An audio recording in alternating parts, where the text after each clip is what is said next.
Live from Brooklyn, New York. We're filming out of Salon Leahing, located at 732 Washington Avenue between Prospect Place and Park Place, home of the professional barbers and beautician.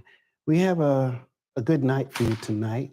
We're going to be talking about, I don't know if you guys know this, but there's a melee on Eastern Parkway with the people who were talking about free Palestine. And a lot of stuff went through and happened on Eastern Parkway. There's a lot of stuff that went through that we want to talk about some of the things though tonight, as well as we're going to be talking about what's happening. I don't know if you guys know this, but May 15th, we're going to, the Supreme Court is going to talk about the 14th Amendment. And that in returns talks about the not only the Constitution but the citizenship of Americans. So stay tuned for that. Well, my brothers here, Mike, and my other brother here, Rickie, we're going to be. Why don't you guys introduce yourself and tell us what you want to. Being that Hello, welcome to Community Cuts audience. The issue today, who are we? Who are we actually? I am a black man. I am from and born in South Brooklyn. They call it Park Slope now, but we always called it just South Brooklyn. I migrated to Queens, where I learned, understood, and we came back to Brooklyn, to the Clinton Hills area. If at all that there was any mix-up between who we are from South Brooklyn to Clinton Hills, that was squashed right away. They know who we are and what we were doing there in the Clinton Hills. We're a residential and commercial people. We take care of ourselves by doing what we have and not with what we can achieve from other people. Again, my name is Rickie James. Good evening. Good evening. My name is Michael Wallace, and I was asked to come out to discuss some of these conversations that we plan to have this evening regarding some of the stuff that's going on here in Brooklyn at this particular time. And I look forward to the conversation. Thank you, Mike. It's a pleasure to have you here with Community Cuts family. And a few days ago, they had a melee on Eastern Parkway with the Orthodox Jews as well as with the Free Palestine movement, and they had a young lady in the mix of that crowd, who I believe is Palestine. She's from Palestine. I'm not sure if that's the truth or not, but from it looks like, well, she was on the side of Free Palestine. So at the end of the day, we saw footage of this young woman being pelted with different instruments and being kicked. And the police officer was with her at the same time. And I'm saying this is really bizarre that they're not even caring, and it's not about respecting the law enforcement. And he had to scurry himself out of there to get safety. They finally got her into a car. But this Free Palestine movement, I guess it's real.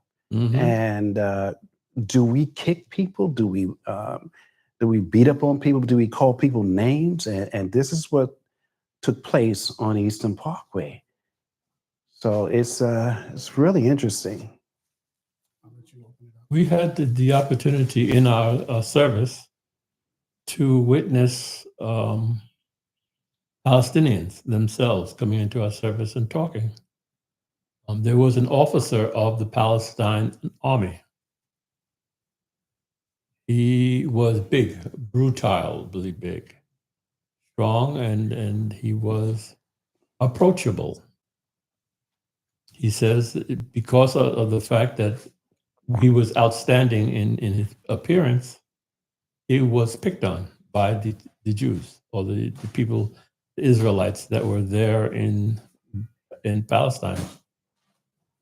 He said that he did try to police the people that were trying to push Palestine citizens out of their homes. No, to no avail. It didn't work. He had to be chased out of that country back into the United States. And he did state that he was afraid of what it was that they were planning to do to him. Right.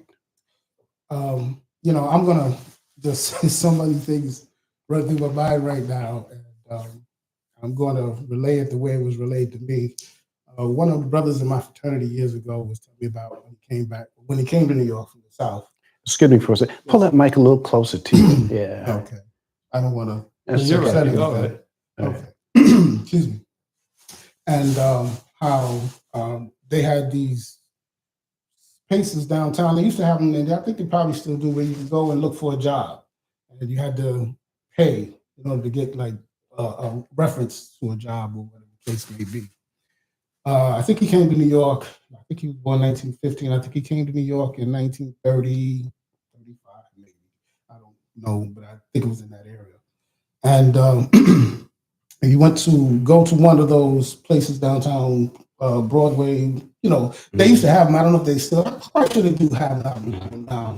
But anyway, to make a long story short, there was a sign on the door, and the sign on the door said, "No Jews, no dogs, and no niggers." This was the environment. That was commonplace. That was how it was, you know. And the thing is that I said, wow, so a Jew was one step above a dog, and I guess the blacks, referred to as niggers, they were one step below. And that mind, or as you would say, zeitgeist, has existed in this country for quite some time, even though there have been things to ratify, change certain things. But as they say, that the name changes, but the game remains the same. Yep. So I say that to say that it has to be a different approach, personally, I think, in regards to it. And I think one of the most profound parts of it is having an idea and knowing your history. And once you know that, then I think you're a little bit more equipped to maneuver as far as these situations that come up. And I concur with that. The funny thing is that we are, in terms of DNA, we are the Hebrews. Correct. You know, Correct. so with that sign on the door, Yes. Jews, Negroes, and dogs, you know what I'm saying? Because I can't be anti-Semitic when I'm Semitic. Well, true. You know, but, and you know, when you come to a point in time knowing your history, then you know that you are, especially here in America, that we are Hebrews that came out of. Well, when you talk about that, as far as us and being Africans and descendants from Africa, we can go back from. I mean, if you want to go back into it, you can go with the time of Muhammad with Bilal and Zayd bin Hadid. You know, these were Ethiopians, right? And it had not been. Well, Bilal was the first to do the azan, as far as the call to prayer, and Zayd bin Hadid was a lawyer from Ethiopia. Right. These were the two that Muhammad had right up under him. You know, so on and so forth. We were part of the game. Well, I don't even like to call it a game. We were in the system, making things happen. And Muhammad praised Bilal. I think it was, I don't want to exaggerate, but I believe it was said that Muhammad had a dream, and he heard footsteps going before him, you know, when he made his ascension or whatever the case may be. And in this ascension, it was said to have been Bilal who went before him, or whatever the case may be. But Bilal was a lawyer. But these people were the key players as far as Muhammad and his movement, as far as Islam is concerned, because, you know, many times they tried to kill him. I say all that to say that we have to find a way to work within the system. But then there's sometimes, like in the 60s, where you had to put on your gorilla suit. You understand? I don't know if they want to, I don't know if anybody wants to go back to that. I do remember. Oh, yeah. I was a child, but I remember it. I know when my sisters had to fight to get to school and fight to get back home. And they went to Bay Ridge out there, you know, and that's when they were integrating the schools, you know. And it still goes on. I know back in the 70s with the Crown Heights area, how they had these patrols. And they would go around and jump out the cars like they were cops. And a lot of them were armed. I think there was one rabbi that got caught because he had like 1,000 gun permits that he was dishing out, you know, and giving to people, not giving to some, whatever the case may be. But he had gotten a block of it. They changed that up now. It was a little bit different. But the fact is that this is what it was. And I mean, they actually policed. There were no real law enforcement. But the fact is that they had what they felt the right to do it. You know, I know that a lot of people from the Caribbean, you know, the Rastas and all that would be hassled. This is the way it was, but I'm sorry. If you want to what I wanted to get onto with what you were talking about was the system. To avoid the system, remember the times when they used to have those chutes you put up into the chute, and the message goes up up the building, and then you put it in the chute and go. That was the system. That's the way it worked. That's the way it worked. That was the system. After that, you're not allowed in here at all. No. Black man, you're not allowed in here at all. Well, what I think is that, especially with in this 2025, people are starting to wake up. They're starting to ask questions. They're starting to figure out that, yes, this is who I am. I am a Hebrew. I am whatever it is. And they're finally starting to, you know, be coming to grips with who they are. We've been lied to. We've been given different narratives. We've been given, you got here in 1619, you guys, but the fact remains that we've always been here. Well, that's true. You know, and some Africans would say, hey, you're not from Africa. They're right. We're not Africans. We're Americans. Well, we're Americans in the sense that we've been here. However, we did come from the continent, but truthfully, we were here before the Europeans got here. Right. You understand? If you want to get into it, see, history should not be a mystery. You understand? It like that. Yeah. I'm gonna break that to you. But I like that. No, history shouldn't be a mystery. And once you realize what took place, and that's the thing we need to do, is to get into those books and begin to study what we were before we became what we are now. You understand? I think it would help us a great deal, especially as far as the political spectrum and all this other stuff like this here. But, so when you had this gentleman who was thrown or tossed off his wheelchair on the street, on the sidewalk on Lincoln Place here in Brooklyn, and this is a Jewish person that's doing this, an Orthodox Jew, and he's in a wheelchair. It's a black man that's in a wheelchair. Leroy McCord. Yes, and he couldn't help himself. And I'm saying, this Orthodox Jew is just pushing, making this DNA, not DNA, but this disabled individual. No. What I'm trying to say is that he's Hebrew. You're pushing over your brother. You call yourself a Jewish person, but this is an authentic Jewish person, and you're pushing him, plummeting him to the ground, and not having any kind of respect for humanity. Well, as far as that's concerned, I used to practice Israelite culture, and I don't doubt that we are. I know that we are. Just like we're the true Arabs, or what they call the Arabs. You got to remember, Isaac and Ishmael were brothers. Right. Abraham was their father. They had two different mothers. You understand? But the fact is that they both stem from the loins of Abraham. All right? The religions are basically similar, very much so. It's just that there are little things here and there where I think one may pray a little bit more during the run of the day, the dietary things, so on and so forth. But all of us is us. Well, us, but it's just us. No, that's true. You know what I'm saying? But the thing I'm trying to bring out is that, and I don't like to attack them, but these Christian ministers, and maybe I don't have to be Christian, but the thing is that they don't go that deep into it, where they actually let their congregation know the history behind the religion. You understand? And this is it. It's one thing to be religious, it's another thing to know the history behind it. You understand? And see, once you know that, then all this stuff, we can knock this down. I mean, once this thing hits, everybody's going to want to know, well, who are these people here talk about these black Jews and these black Arabs? Well, these are people like this brother here and myself and you, and I'm quite sure yourself have studied and learned that this was the setup. You understand? This is not this illusion that they have given us. to make us think that, okay, well, we were Christians and Jesus died for us and blah, blah, blah, blah. Yeshua, yes, and Yeshua, and he himself was a revolutionary. and he himself was black. Correct. Yeah, Correct. so Correct. you know, And it's, crucifixion. The exactly, crucifixion exactly. was a thing of, you got crucified not because you didn't cross the green or in between. You got crucified because you were guilty of sedition to Rome. That was what it was. That's all it was. That's what it was. Yeah. Anytime you came up against Rome, be it in the court square or wherever, the fact is that you might meet that. You understand? Mm-hmm. And the thing with the crucifixion was the Romans got it from the Carthaginians. Mm. But they didn't do it for that purpose. They did it for the purpose of being that by the sacrifice, even though it was symbolic, that it would be another summer where flowers would bloom and the trees would grow and fruit and vegetation and so on and so forth. But he didn't die on the cross.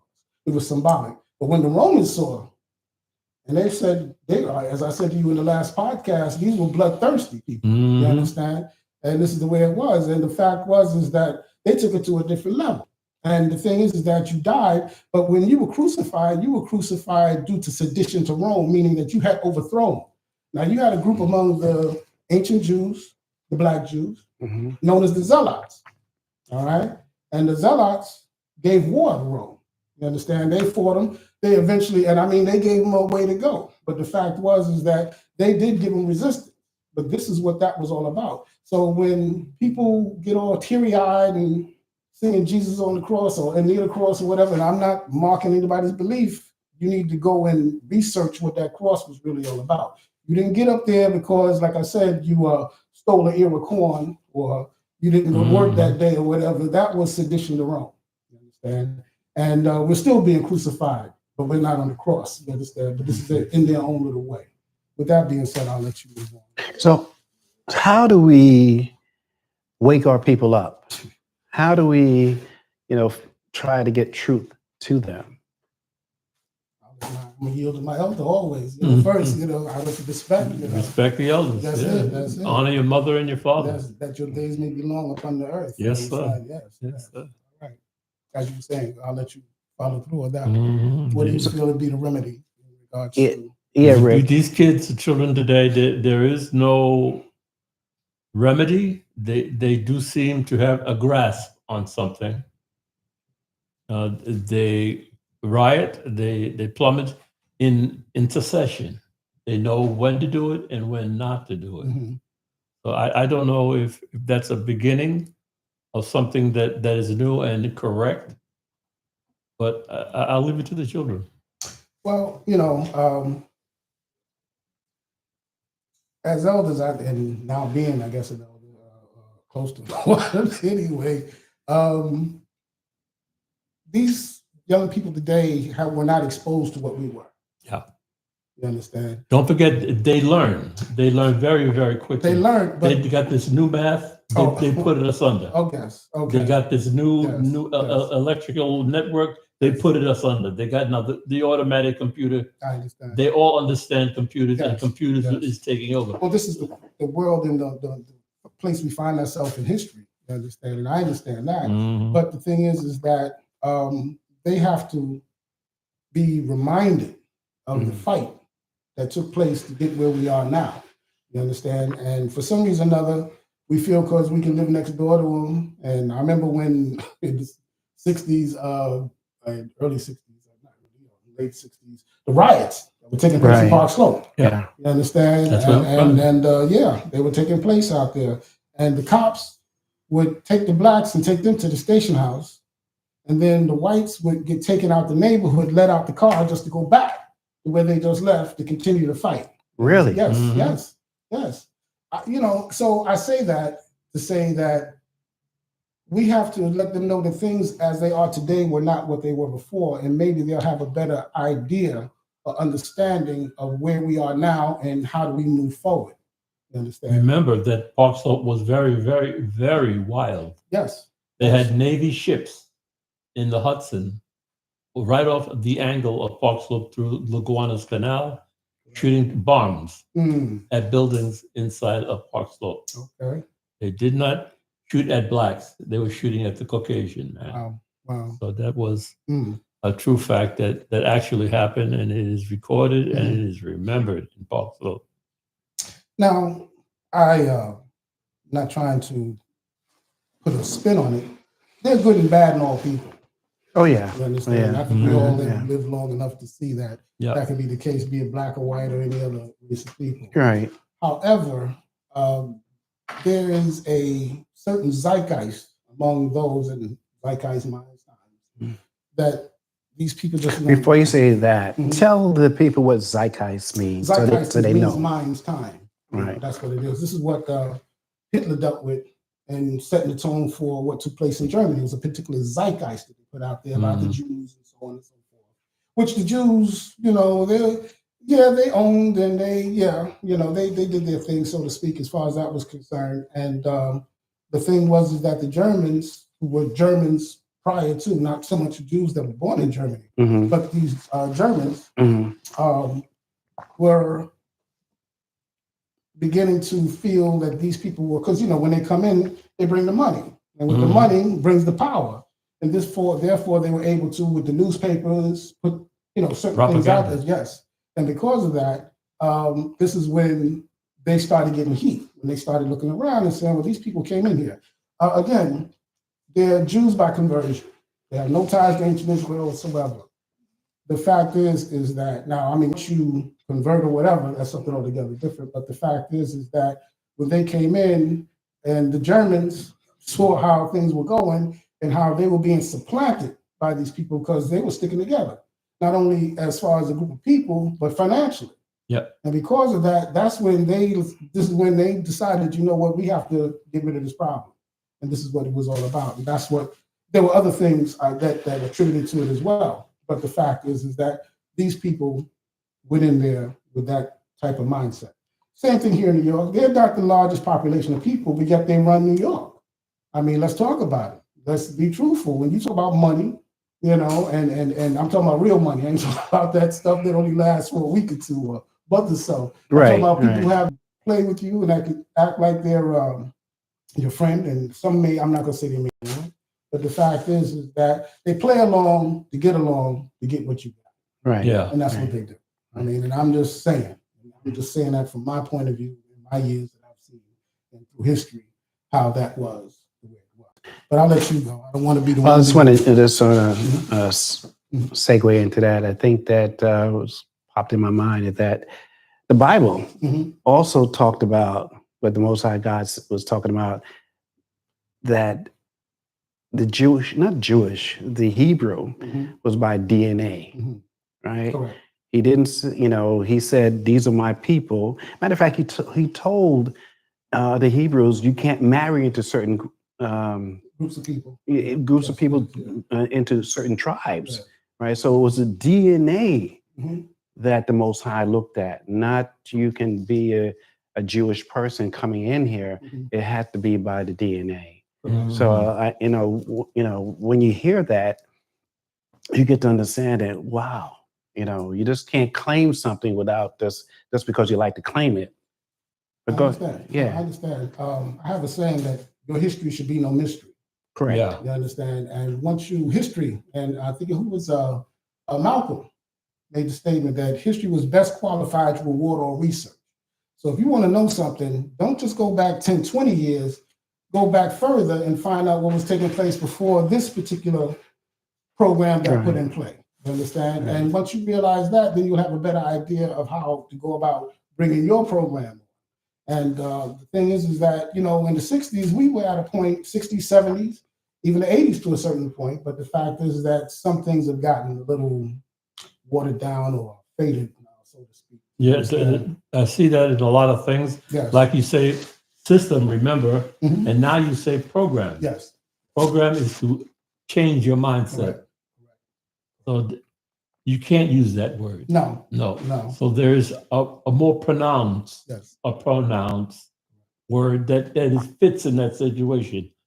We as elders have that word. Now, wait a minute, I ain't no elder. I'll raise my hand. I'm the elder. I'm the elder. I'm messing with you. I got my haircut today. Today Got I his was looking like Fred Sanford up there today with the gray hair. I'm messing with you. but I understand. But yeah, please finish your thought. If nobody tells the younger generation what the word is, Right. we'll still be going around talking about programs and systems. True. And what do they use the word they say now? The girls, I forget now. The group they call groupies or something like that. They tell you. Mm-hmm. They'll tell it to you directly. Don't get into my group, or don't get into my way. And this is what we go. Ha ha sha sha sha la. And they, I mean, not that they're wrong, is what they believe in. Well, true. And exposure has a great deal to do with it as well. And the thing that as older people, because at one time, older people didn't have to be related to you, reprimand you. Yeah. You know, they may not have been able to pull out the belt or whatever. And then if parents gave them the license, they could do that too. You know, but they didn't do that unless they had to. That's right. They're part of the tribe. Yes, you didn't have to be blood to be part of the tribe. Correct. Yeah. You know, and we've lost that. Yeah. And we're so quick to jump at each other over things that really sometimes don't even make any sense. You know? And I remember coming up in the 70s and how it was, I mean, a lot of it was maybe smoke and mirrors as far as some of the people who were dealing with the Black Power movement, or whatever the case may be. But the fact was that, you know, it was a thing of bringing up a level as far as your consciousness is concerned. Right. And we don't have that. We're more caught up in the sports. And I don't knock them. I don't knock sports, you know. But the fact is that, you know, burn. You have to. Let me cut you off. You got to speak on that too. When you said sports, what happened to standards? Oh yes. Speak on that too. Okay, so now I don't keep up with it, so you can bring me up to date as far as that's concerned. I mean, once I got out of. The brother talked about, he's asking about what's happening with the sports and also with Shakura Sanders and Deion Sanders' son. You can and speak on that. I remember that. Yeah. So did we touch it on too lightly that with Deion Sanders, or is there more? Well, there's more. You know, basically they're blocking him from millions of dollars purposely. Whether they like him or not, it seems like they don't. If you're vulnerable, they'll pick at you. Well, it's about I'm sorry to say it like this, it's about the masters having control. Yeah. And they'll tell you what to do, when to do it, and they own the league. They own it. Yeah. And so they they speak to each other. You can't hire this brother. You can't hire that. Or you can't pay him but so much. And so, this brother was known to be probably as far as a 1, 2, 3 pick, no less than that, the third pick. And I think he was 144 pick in the league. And so it drove the money from him. He's not able to he lost maybe $30 million or whatever it may be. And or even more than that, because they want to make him as an example. Yeah, that happens a lot. Yeah, right. In sports, it happens a lot. They didn't like Deion Sanders because he's a revolutionary on top of what he was doing when he was playing football. He was changing the game for other black men. You know what I mean? And when his son came in, they were like, what, since we don't like Deion, we're gonna make his son pay. You know what I mean? And it was bad. It was just like, why would you do that? And his son is good. His son is probably going to be, if anything, better than Deion Sanders. And, they just put him way down because they don't like what his father's doing. His father changed college football by himself and got a lot of people paid. You know what I mean? Where people were just like, we're going to have them do it for free and we're going to collect all the money. And, we're going to have these kids get concussions and we don't care. And most of those guys getting concussions were dumb people. So it was crazy. And Deion Sanders said change all that. And they don't like it. Well, the man is gifted, to be honest with you. He's gifted. The father, we know, is gifted. And now you're trying to block this man from using his talent, his God-given talent that God has given him. And not only that, but you're taking away his funds. And so, yeah, we see it. I'm so happy that we didn't fall into that spell. You know, some of us did and start blaming him or whatever it may be. Maybe he's a little bit too cocky, maybe this or that, but that comes along with the game. That comes along with your mindset that I am good, I'm great. And as conscious people will say, I am. I am so. You know, I am, and I am good. I'm this, I'm whatever it is. And his father used to articulate. Muhammad Ali was like, yeah, They couldn't stand that. you know, so there's a mindset behind that. Well, so. true. And see, the thing is that not that I'm that big into sports, but the way we finesse it, you understand, when we play these games, that blows their minds, man. These guys do like ballet out there on the court and all this other stuff like this here, excuse me. They're gifted. Yeah. They're And gifted. the thing about it, they do it, and the thing about it, it just comes natural. You understand? There's one thing that we have, most of us do, and I can't see that we don't, I guess, but rhythm. You understand? And this is it. And out there on that floor, there's a certain, be it on the gridiron or whatever, there's a certain where was rhythm. it that the Jews sat with that rhythm? Remember what they used to say? I wish I had that. I wish I had that. You know, and that's where the money goes. Well, they became and comes. They became the ones that were behind the scenes.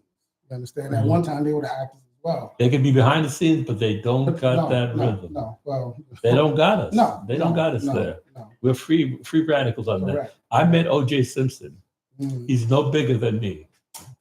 We stood side by side. He looked exactly in my eyes to tell me that he is no bigger than you are.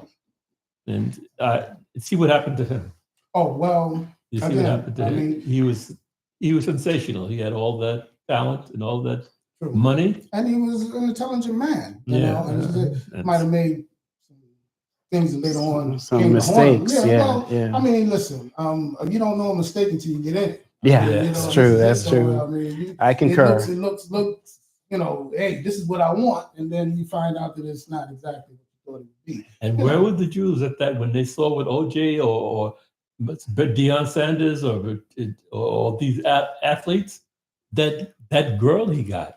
That car he got. That was I could want that. Yeah. I could want. The car was one thing, but the woman is something else. Now. See, that's the problem with that. But that's the money. Yeah. That's the money. But you know what? You know, guys, it comes to the point that we have to teach as an elder, we have to talk to our youth and start to ask them to, drill down to know oneself. Yep. Drill down to know who you are. Yep. It's not just the flesh, but it's the spirit that's within you.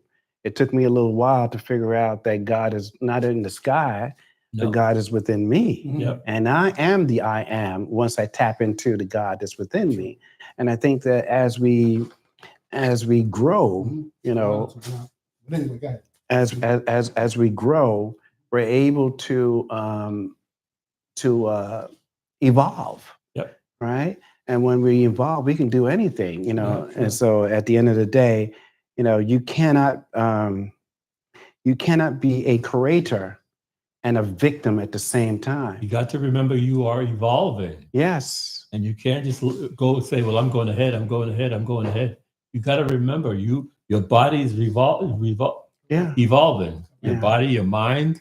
Mm-hmm. You got to touch and feel and know and understand what it is that's going on within you. Right. If God is telling you something, right. I'm evolving into something else. Mm-hmm. Mm-hmm. And no, it is true. It is true.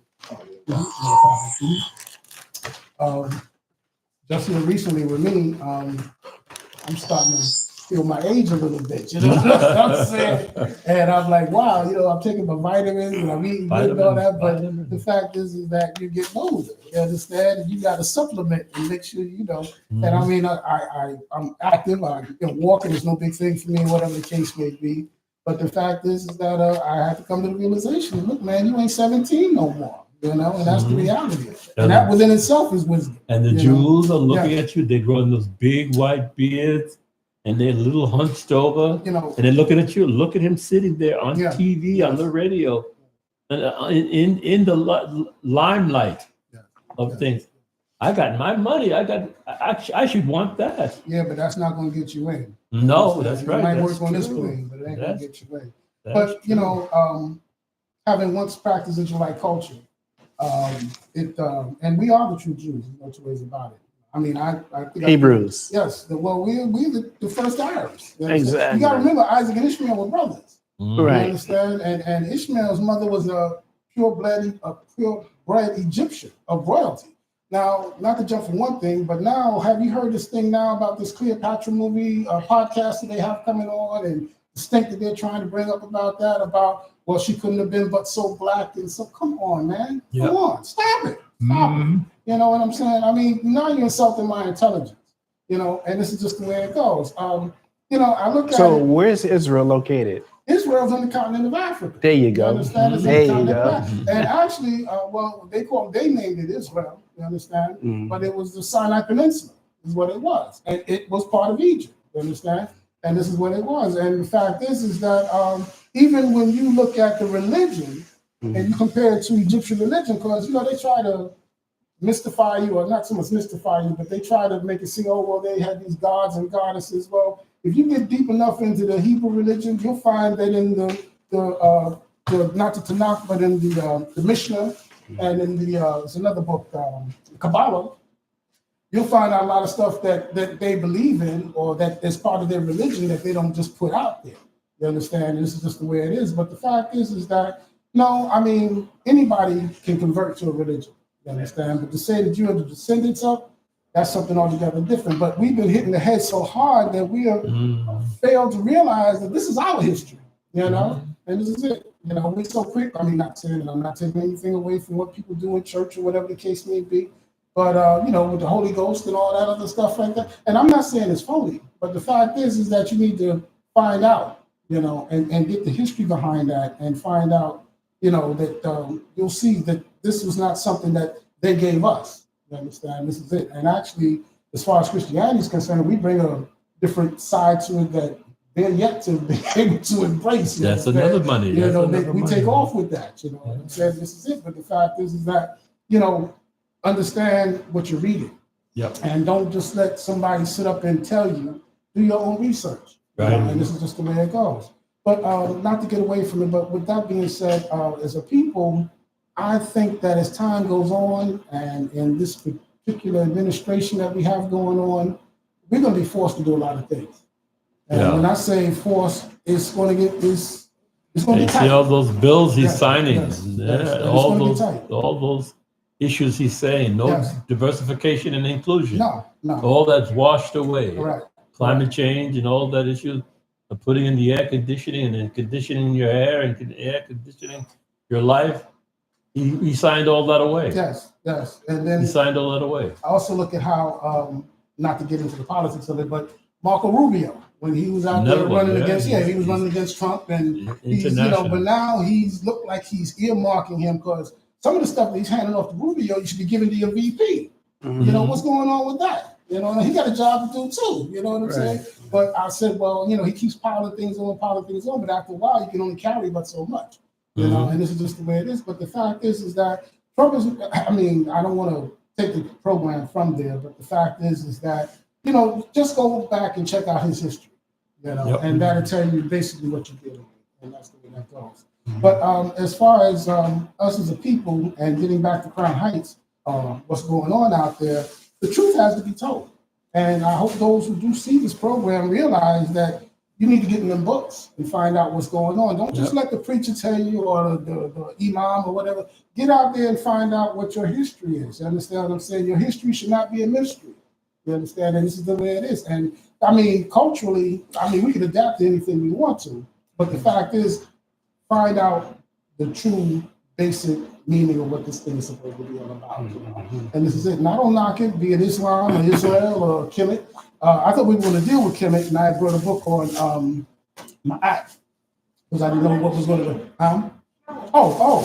Okay. Yeah, this is one of them. I read it, but it didn't. There are other books that are more, to me, in depth.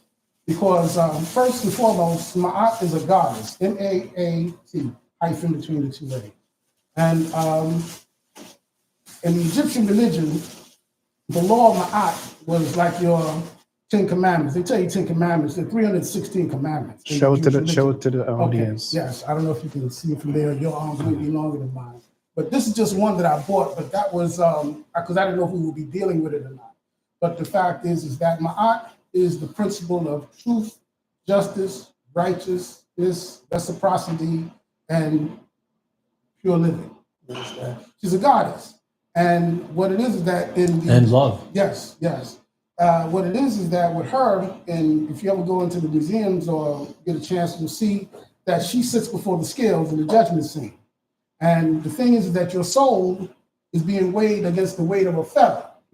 So now think about that. Think about some of the things you've done in your life, you understand, and how things might work out, you understand? Right. But they say 42 admonitions of mine, but there's some say that are more, some say that are less. And the Anunnakis come before them. Well, when you say Anunnaki, you're talking about the Mesopotamians, you know, and then, well, you got to understand, these were Africans that went to a different part of the world, you know, Mesopotamia, which the word Mesopotamia means between two rivers, which is the Tigris and Euphrates. But these are two black people. See, when you try to get people to understand the concept that at one time there was no other people but black people.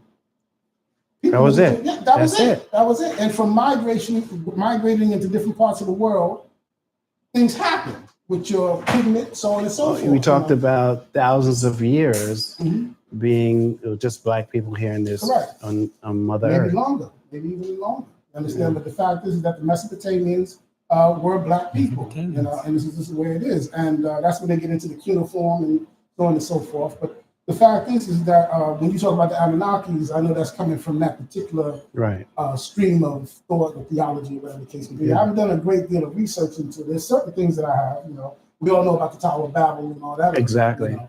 But the fact is that we have to realize that these are the sciences that we brought to the world. Now, what you embrace as long as you embrace it within a heart of purity and trying to actually carry out whatever it is that is supposed to be teaching or instilling in you. You understand? But the fact is that we don't realize that, I mean, there's so much that we have done as a people. And to find us in the condition that we are today, it's like Malcolm said one time, said, yeah, you can look at us and tell something that hit us in the head. Malcolm said something, you can just look at us, you know, especially back in the 60s, you know. But the fact is, we've come a long way. Afros, I remember the speech altogether. We were getting into the culture, you know, Black Power and all that stuff like this. And then we started talking about pooling our money together and doing things, you understand? And all of a sudden things came, well, there were a lot of different things that came along because at that time, heroin was king. You know, so they always had something to throw in there to knock the game off, you understand, whatever the case may be. But the fact is that people have overcome that as well. And then we know later on, you have the crack epidemic and so on and so forth. Was it that the Godfather, he said, put the drugs in with the blacks, they're animals anyway. Yes. Remember that part. You know? And then truthfully, the way we suffer, we want to get something that's going to give us some type of, take us from somewhere, even though we might still be here. Psychologically, we want to go somewhere else or mentally because things are so bad for us at one time. And they still are. They're not that, I mean, I can't say that they're not before because at one time I remember how the cops were here in New York, you know, and they got out that car, man, they weren't talking, they were whipping head, you know, and then when they got you downtown, they asked you questions. You know? But especially with the riots, I remember that very well. You know? They say that you have to get through a child between 1 and 7 years old. That's when you can mold them. That's where you can mold them, change their, you know, change their thoughts, change their thinking between 1 and 7 years old. And the world gets to them first sometimes. And then their mind is molded into a different entity.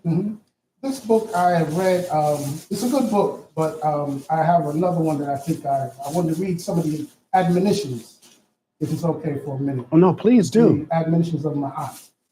Again, please do. She was a goddess of... You want me to hold that for you? No, it's all right. It's on my pocket. It's just my pen or whatever the case may be.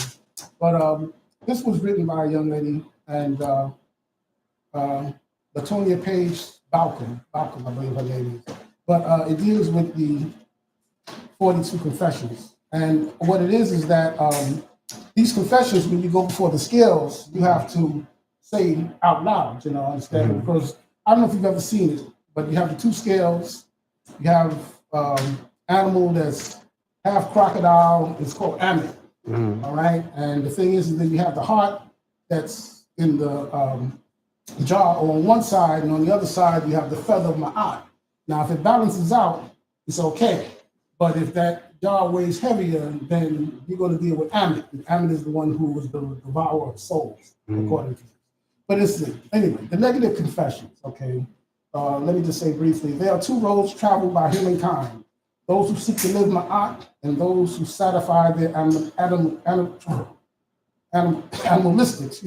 passions. African proverb. Negative confessions. I have not sinned. I have not committed violence. I have not committed robbery with violence. I have not stolen. I have not slain men or women. I have not stolen food. I have not defrauded offerings. I have not stolen from God or goddesses. I have not told lies. I have not carried food away. I have not acted hastily without thought. I have not overstepped my boundaries. Now listen to this, you understand? This is some stuff that is to live by, if you can try to count. It's a thing of not being perfect, but just trying to apply them. That's what's most important. I have not stepped over my boundaries of concern.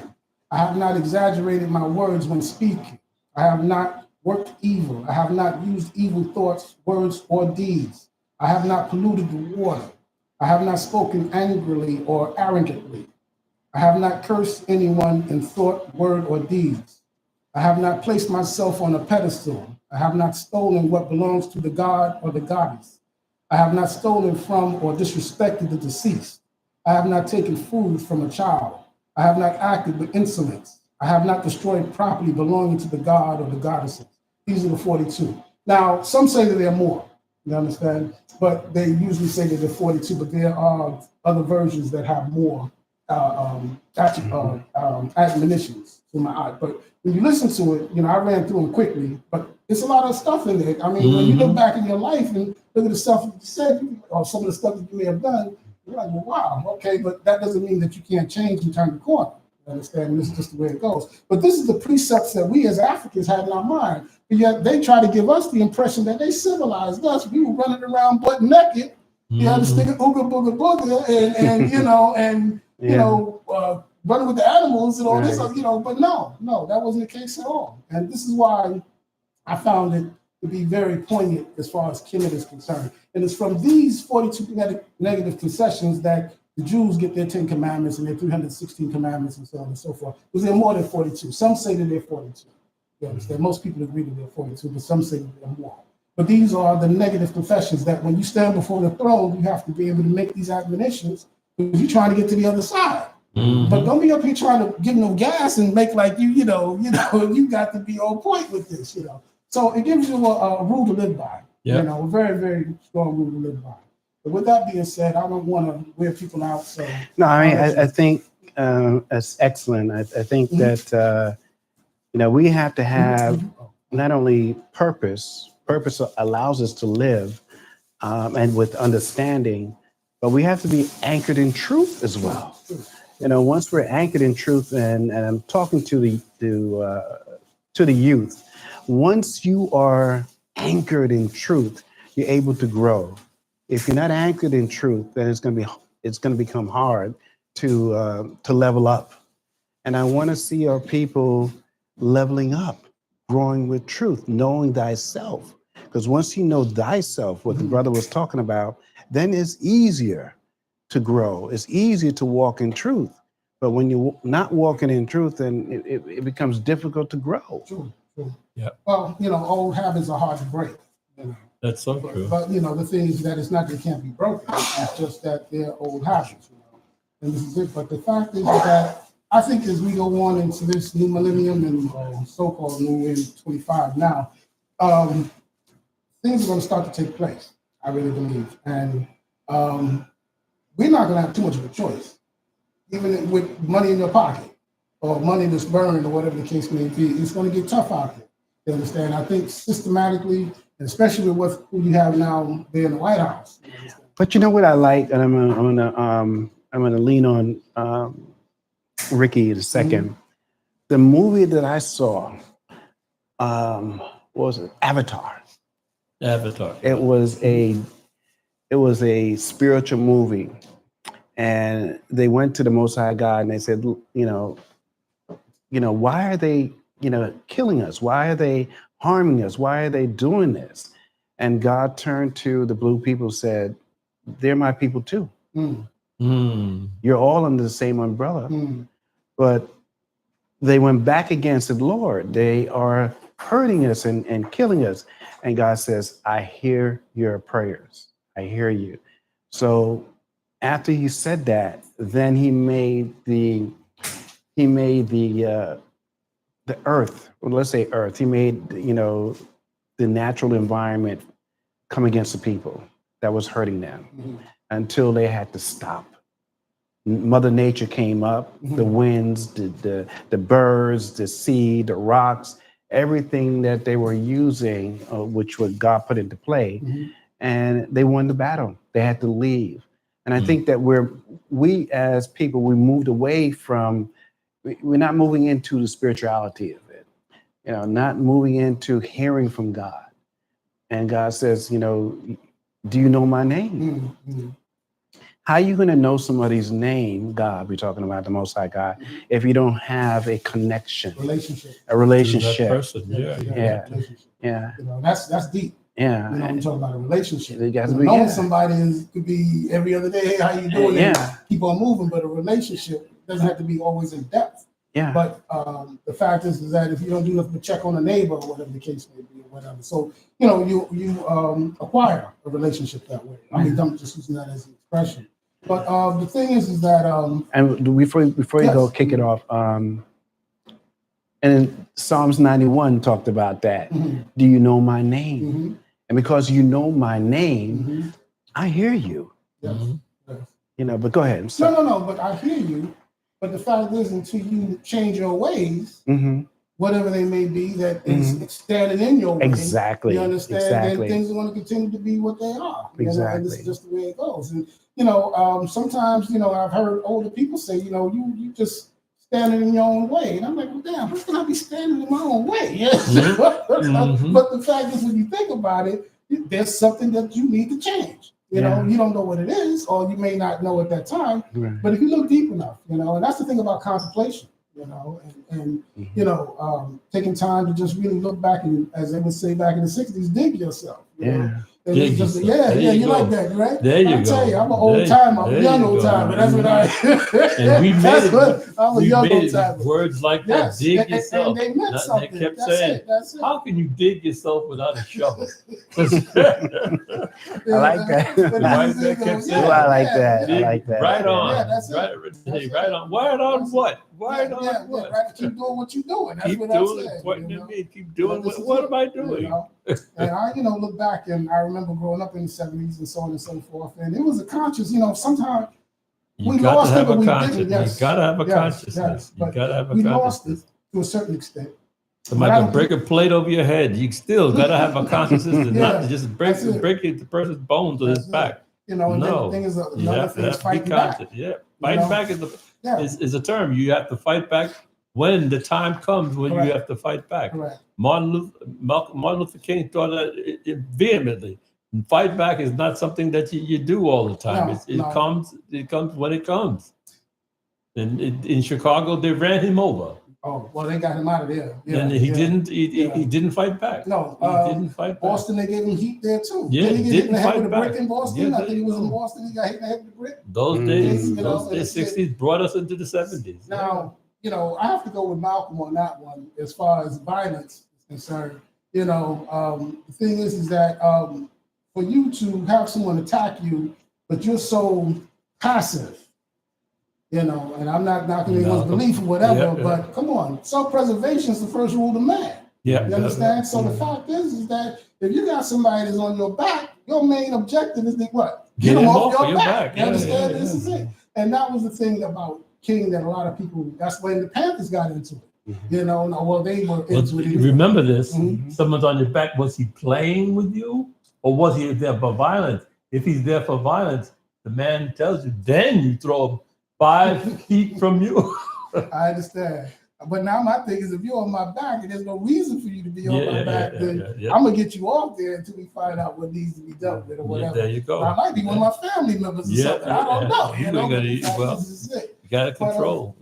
Consciousness gives you control. I haven't given up on them. with people. I haven't, and I refuse to, because, when we come into the understanding of who we are, not only as Black people, but as the original prototype of the human species here on Earth, and what we have brought to civilization. We can't do nothing for the niggas. They not civilized. Come civilized. We put the sea in civilized. What are you talking about? You understand? But the thing is that we have to recapture that mind. And how do we do that? Well, again, put your head in the book. You understand? And you read what you want to read, but the fact is, after a while, you'll learn what you need to study or look into. I mean, even with theology, whatever religious belief that you have, But the fact is that don't get to the point where it's the big I and small you syndrome. You understand? In the sense that, okay, I'm here, but I'm looking down on you all. No, you can't do each that. one teach one. Each one teach one. I remember that program too. Iron sharpens iron. Yes, steel sharpens steel. Yes. And this is what we need to do. We need to learn how to not only just get together to party, or to, we have other things that we do that are more constructive. Yeah. But the fact is, even in partying, let's get a rap session. Back in the day, I know you all, I know this, especially you two. Rap sessions. What's so deep? What's so deep is that, death and life comes out of the mouth, from the tongue. Yes. Right, and death and life is also within. It's within. It's also within. Yeah. So we have to make a choice. I'm talking about the youth. We have to make a choice. It's like a road that's a Y, right? And to your left is death, and to your right is life. Salvation, right? So we have to make that choice. Which road are we going to take? Right. Because all roads are within us. We just got to choose the road that benefits us. Sure. And if it benefits us, it means to learn more, to experience more, and to be more, the I am that's within you. Right? So everything is within us that we have to tap in, drill down, and pull out. True. Right. True.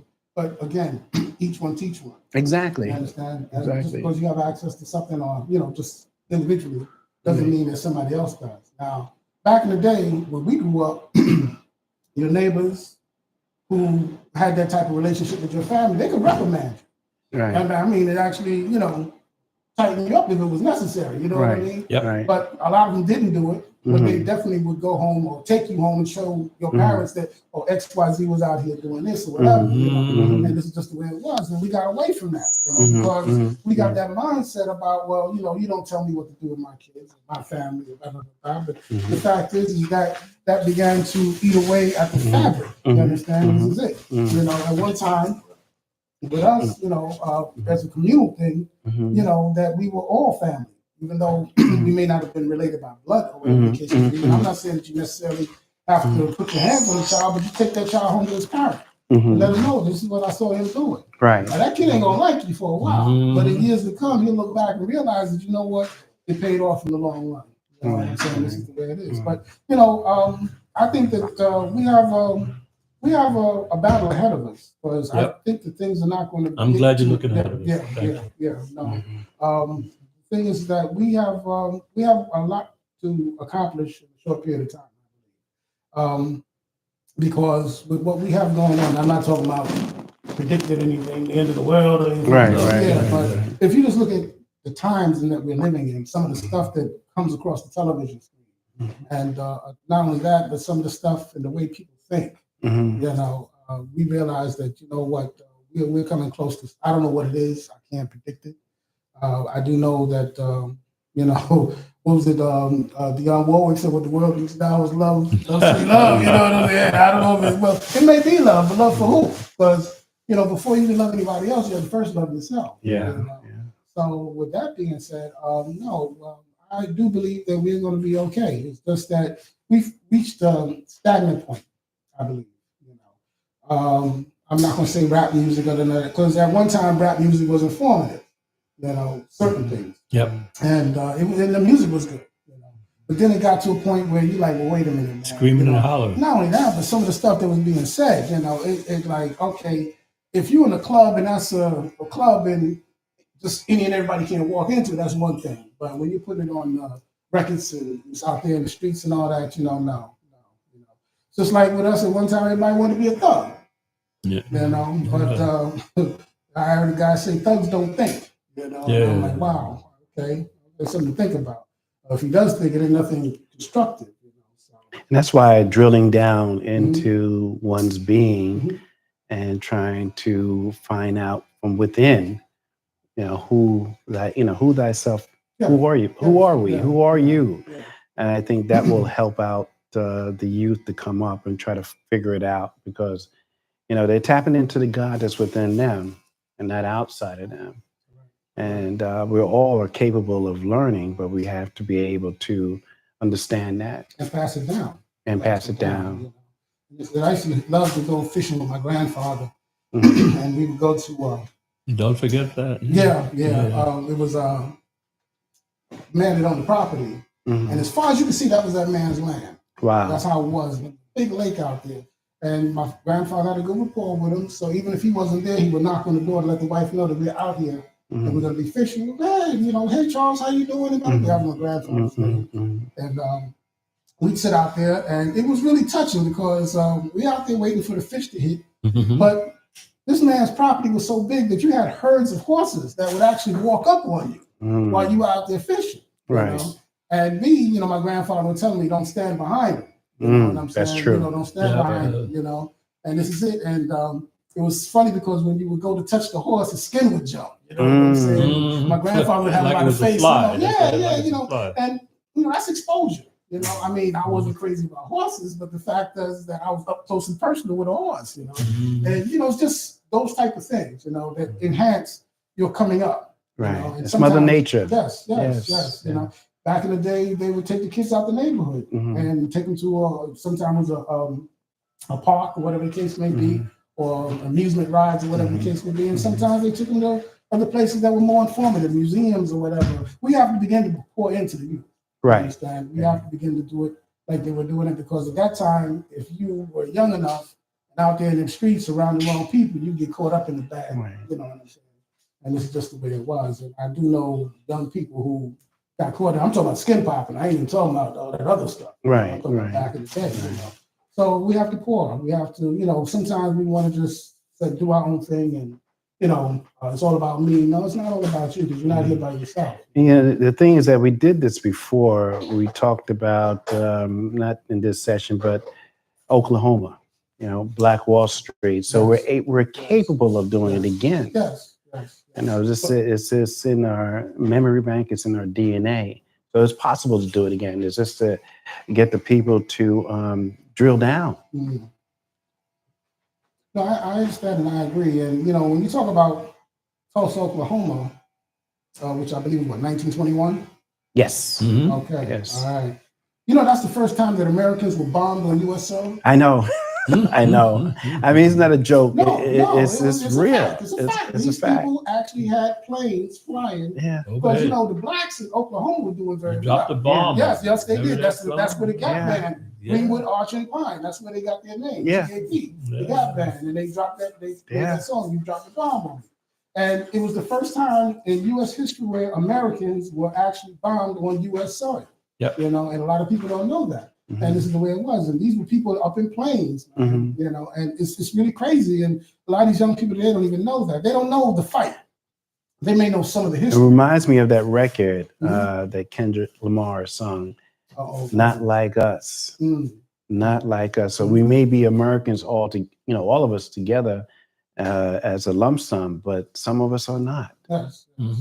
They're not feeling our spirit. They're not feeling us as humanity.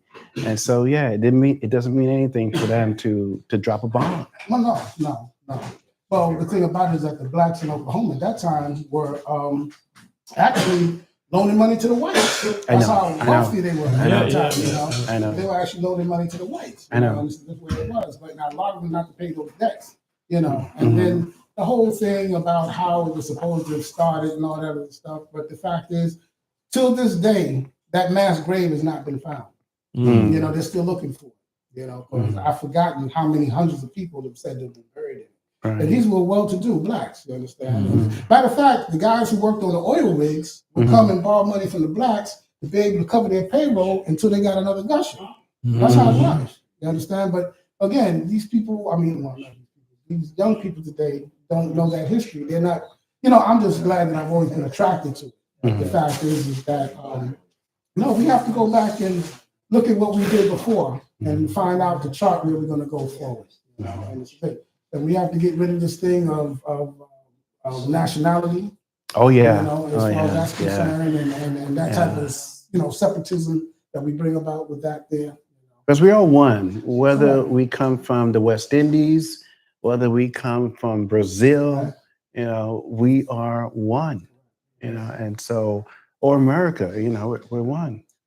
Bottom line, but the fact is that, you know, again, when I say zeitgeist, that boob tube, you got to be careful. Yep.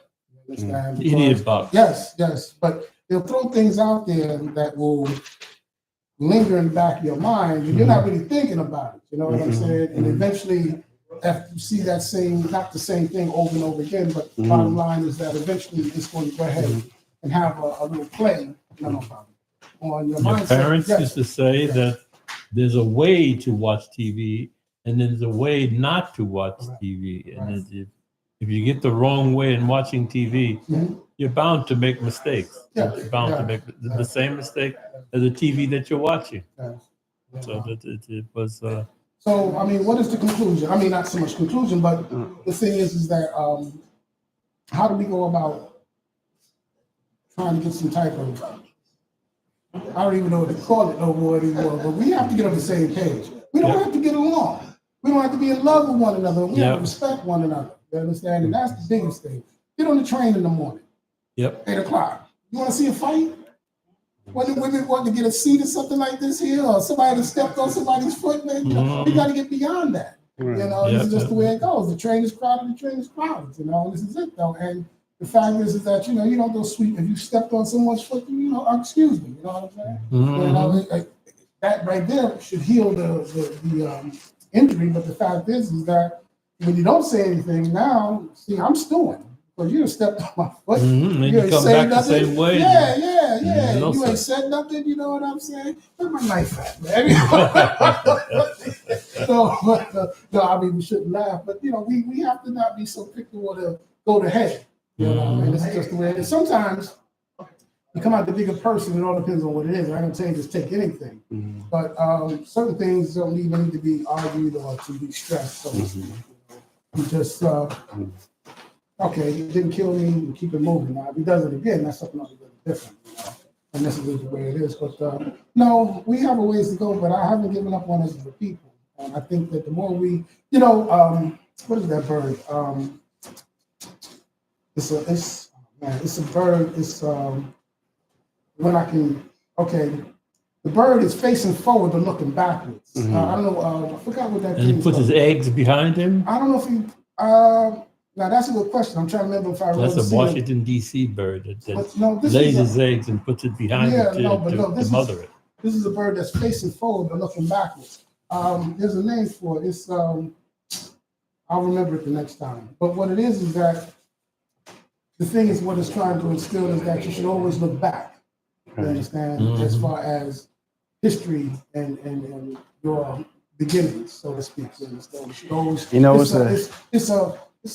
I know it's a name for it. It's wow, I'm getting old, man. You know, I'm getting old. Anyway, Rickie, I'm gonna let you close out in a second. I just wanted to say this. Sankofa. Sankofa. Yeah. Thank you.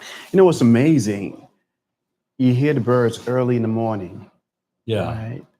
And it's just before the break of day. Still has that twilight of darkness. And the way I think about it, I said, wow, these birds, and then they start talking to each other. You know, it's like, to me, it's like they're giving God the glory. You know, they're giving God the glory. And you don't have to tell the bird to do that. No. And one starts it, and then I was listening to one the other night, and he didn't hear anything back, so he started whistling louder. And then somebody came in, another bird came in and started to do the same thing. You know, it's like every morning before the break of day, the birds are talking.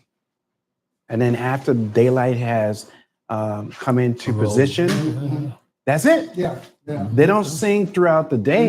No. It's only through, and that tells me is spiritually that they give him the Most High God the praises and the accolations of however the birds do it. True.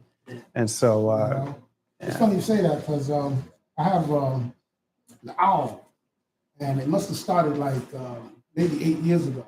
And I think he might have had hatchlings. But every year around this time, that owl comes, and you know, down south, when you hear about an owl hooting and all that, that's not supposed to be a good thing. Right. Somebody's getting ready to take off. You understand? That's what they tell you. You know. Right. And I can hear him. You know? And I'm like, I had to get beyond that. You know, that owl's doing what he does naturally. You understand? I'm still here and all around. You know, all right. But in the beginning, it kind of unsettled me because I'm tired of hearing them that hoot. There ain't nobody hooting back. You know what I'm saying? You know, and this is the way it goes. But no, that's it's not in your camp, not in your tribe, but it's what it is. Yeah. But the fact that he's hooting, you know, this is it. They always said that was a sign of death. So, I know. Every year he comes back. Yeah. One day, I happened to see him and he was on the fire escape. That was a big bird, man. You know what I'm saying? But I didn't bother him. I didn't hit the window or nothing like that there. But I got a chance to look at him. I'm like, wow. You know. And that's it. That's how I knew it was an owl. Everything is spiritual. Yeah. Information. Be sure when there is a protest, not to get overwhelmed. And these things happen. And if you're walking in an area and it all seems to be too quiet, be aware of your surroundings. That's what I have to tell the young people today. Be careful. With closing out, you know, I thought I'd already covered the part as far as, you know, the Jews and who are by birthright and those who are by conversion. You understand? And I didn't want to challenge it. But the fact is that that has been going on for quite some time. And the thing is that I can't say what may cause these things to arise, but I know that in their neighborhoods, just like with that Eastern Parkway with the parade, at one time that parade lasted and they would be in Prospect Park partying all the rest of the night. I don't know if you remember that. Yeah. They would be in Prospect Park partying all night long. Yeah. And this is it though, yes, you know. But then they shut it down at a certain time. I don't know if they still go out to Prospect Park and do whatever they do out there. But the fact was it was a little different. But they have had an effect on the way that parade is dealt with because it comes through their neighborhood. Right. And because of that, I've noticed that. And I said, well, okay, I can respect that to a certain extent. The thing that bothers me is how we get out there, and I don't want to say we, but some of us want to get out there and act up and get to capping and jacking. You understand? That's the thing that bothers me. You understand? I mean, I know these things happen, but the fact is a parade like that with all those people, you know, I mean, it's just a bit much. But the fact is that hopefully we'll get beyond that, you know, as far as that's concerned. But I think in the last one, there was a shooting last year, wasn't it, if I'm not mistaken? Yeah. Last year, you know, and, you know, my thing is that if I'm not saying what you have to do or how going about doing, but when you have other people that could be, you know, struck or whatever the case may be, if it's one-on-one or whatever, even then, I'm not condoning it, but the fact is that it's better than having a group of people around and have that go on. You know, it's not good because that brings about panic and you can get hurt just not so much being in the wrong place at the right time, but trying to get away from it. Right. You know That's true. You know, we got to learn how to be able to, you know, settle our bygones or our differences a little bit differently than we do, you know, and this is just the way it is. But all that being said, I'm not going to prolong it. I've definitely enjoyed it. And I hope that we did cover some ground. I mean, those negative confessions, man, I'm going to give you a copy of those. But we have to get back into Kemet, man. Yeah. Because, you know, those same laws that Moses gave the Hebrews, the Egyptians had for thousands of years. You understand? But people don't understand that. And it was Egypt that they called, it was the Greeks who gave that name Egypt. Correct. Right. So the true name of what we're talking about now, Egypt, is Kemet. Yes. And it's called the land of the it's called the Black Land or the Land of the Blacks. There you go. And that is There you located- go. There you go. Sudan has a similar type, because they were very close as far as operating and transmitting information, so on and so forth. Right. The thing is that the word Egypt with the EY, the E, There you the go. EG, yeah, the EGYPT is actually a corruption. The PT that you see on Egypt, the name of the word Egypt, stands for Ptah, which was a god. Okay, and he was one of the older ones. All right. What the word means is a corruption. It actually means house of the spirit of Ptah. That's what the word Egypt is supposed to mean. That's why you see that PT at the end of it. But that's what it means. But then Ptah, you had Amen, which would be Amen. Right. Same thing. Exactly. Amen. Exactly. And this is it though. But we always believe in one. Even with the plurality of the gods, there was always a hierarchy. Right. You understand? But with the thing of Ma'at we're going to deal with, I thought you would have your other people here. And I was going to deal with the fact of Ma'at and how they choose a woman to represent that. You understand that particular aspect. Right. Which is truth, justice, reciprocity. What else is it? Truth, justice, reciprocity. I think it's plain dealing and so on and so forth. But it's just, basically a thing of do unto others what you have them do unto you. Right. And but the thing is that there's certain admonitions. And when you stand before that throne of those scales, and you're looking at Ammon, and Ammon hasn't eaten in a while. Man. So he's hoping that somebody, but anyway, it's very interesting. And the thing is that this is what we brought to the world, but then it's the same story, but you see it in the religion as far as a judgment scene, as far as the weighing of the scales, you have one being judged, and this is the way it is. It's just like they say, well, there are 10 commandments. No, there's 613 according to the Torah. Yeah. You understand? 613 commandments. There are 42 admonitions to Ma'at, but then those who say that there are more. Right. But the fact is, these are the laws to live by. And once you live in those, or keep yourself within those due bounds, it's supposed to make you one a better person and hopefully get you through the other side whenever the time comes when it's time to make that run. I'm not going to keep you on. Yeah. So thank you, my brother. I really appreciate you. So family, Community Cuts family, we thank you for tuning in. What I like to say in closing, that we have to support each other. We have to spend our money within our communities, allow our dollar, our money, recycle itself throughout our communities. That's how we help uplift other families, other tribe members on your block, in your community. Spend your dollars in your community. And also, please try to drill down, try to know thyself, who you are as a person. Because it's important to know thyself. Because if you don't know yourself, then you can't know anybody else. So know yourself first. Respect your elders, and know thyself. Again, spend your money in your community and uplift your community. And I think that we can go far. So with that being said, I want to say. No, I don't know if you're going to turn it to him. There's one thing I want to say before you came off. No, go ahead, brother. No, that quick, I forgot it. That's okay. But the thing is that how can Moses be of what they say are Jewish, or of these particular people, live in the house of Pharaoh and Pharaoh not know that was not his son? I mean, come on. I mean, really.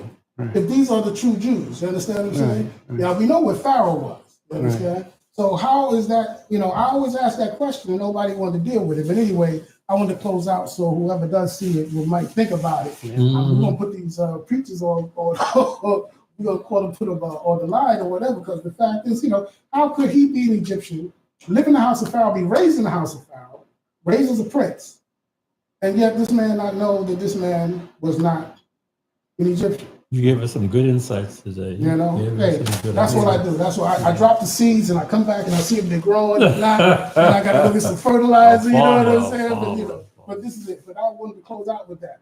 you know, I mean, it's not a hard thing, but we've been set up and given this particular zeitgeist where this is what we believe, you know, and we get all teary-eyed and weepy when we watch those movies or whatever other stuff, but you need to look at the fact that what was the actual case. How could Moses have been an Egyptian in the house of, or rather a Hebrew in the house of Pharaoh, and yet Pharaoh not know that he was not an Egyptian? You understand? You have to be of the same race. With that being said, I appreciate it. I appreciate you, my brother, definitely.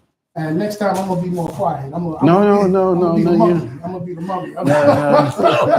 You're good. You're good. You're good. Yeah. So, family, thank you. We film out of Brooklyn, New York. You know, we're in Brooklyn, New York. I'm born and raised here in Brooklyn. I love Brooklyn. My brothers are here, are Brooklynites as well, and we're asking you to come out and support. Asking you to come out and support Salon Leahing at 732 Washington Avenue. They have barbers here, professional barbers, professional beauticians, and the energy is off the chain. It's just good. So support our own. And thank you. Good night. And I want to say peace and the heart. God bless you. Peace and the heart. Night. Yes. Thank you. Good night. Good night. Thank you. Because I haven't seen her since the first time I came. Good night.